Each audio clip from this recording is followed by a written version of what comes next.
I wish to call your attention this morning to the active presence of faith, hope, and charity. In this consideration, we will think of faith as the conquering, emanating power, hope, the open doorway through the veil, acting in the pure presence, charity as the determination to think no evil, to speak no evil, see no evil, hear no evil, feel no evil. Students should always watch the inner activity of the outer mind and not let themselves be fooled by its action. This may sound like a paradox, but it is not. This is more important than it seems at first. If there is lurking back in the consciousness and feeling of resistance of any kind whatsoever, or that something which is always ready to bristle when something displeases, pluck it out by the roots. You know it is the outer, and it will stand in the way of your attainment to prevent it until you do pluck it out. To maintain a tranquil, sweet disposition in the face of all things is the certain road to self-control and absolute mastery. This is much more important than any of you can possibly understand at this time for your attainment of all that you desire. There are cosmic masters known as faith, hope, and charity. In calling your attention to these three principles always active in the life of mankind, I want to assure you that they are not only qualities within yourselves, but there are beings of great light and advancement who are also known as faith, hope, and charity. The individuals and students who make the conscious effort to cultivate these qualities and consciously expand them in their worlds will find themselves receiving great assistance from these conscious mighty beings, from whose names come these qualities into individualization. These are cosmic, self-conscious, intelligent beings, whose special action with mankind is to encourage and expand these qualities. Therefore, let all the students understand that this is far more than a scriptural phrase or expression. At this time, these great ones have come from out the cosmic silence because of the need of faith, hope, and charity in the minds and hearts of mankind. The sinister force that would have destroyed the confidence, the hope, and the charity in the minds of the American people is doomed to fail utterly. Even now, hundreds who voted for a wet administration are finding their own uncontrolled thought recoiled upon them, and are regretting the unwisdom of the action. So out of seeming wrong activity will still come great good, since the hypnotic force that was generated has spent itself. Many of mankind are wondering what caused them to do certain things, and their very rebellion will generate the force which will be used to correct conditions after all. God, which is progress, knows no defeat in anything. Let students always remember this, which will enable them to maintain the so much needed peace and poise of mind.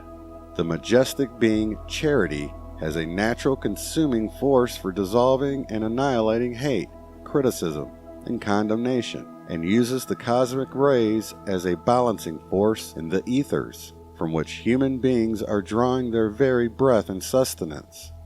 So in spite of themselves, they are breathing in the fire of these rays.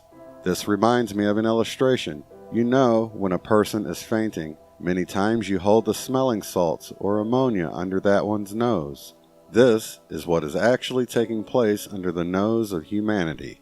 It is now breathing in this consuming presence. Ask your students not to discuss this fact with unbelievers. But it is vital that the students understand this. Here I want to stress something earnestly. To the earnest, sincere student, there are innumerable means of assistance available to him, much of which is and will remain entirely unknown to him, but from which he nevertheless draws when his desire for the light is sincere. To throw everything to the winds and stand joyously and determinedly in that one mighty presence which I am enables one to have a continuous stream of victories marked down to his or her benefit. No effort ever made in the name and presence which I am can ever fail, but must go forward from one victory to another until one attains and is able to use the scepter of his full dominion. I wish to encourage and strengthen the very important advancing consciousness concerning the law of forgiveness. The correct way to call into action the law of forgiveness is to say, I am the law of forgiveness and the consuming flame of all inharmonious action and human consciousness. This sets into motion the completed action. When you use the statement, I call on the law of forgiveness, you are not always completing the action, because you need to be conscious of who and where that intelligence is which enabled it to be done. As I look among the students, I find that it is important to keep touching frequently upon the use of the I Am presence, for it is doing remarkable things for them already. My very being lifts up when I see among the students those whose attention is held with determination upon the I Am presence, how the student becomes a powerful magnet for the light, and how it rushes to envelop each one as a loving mother enfolds her child.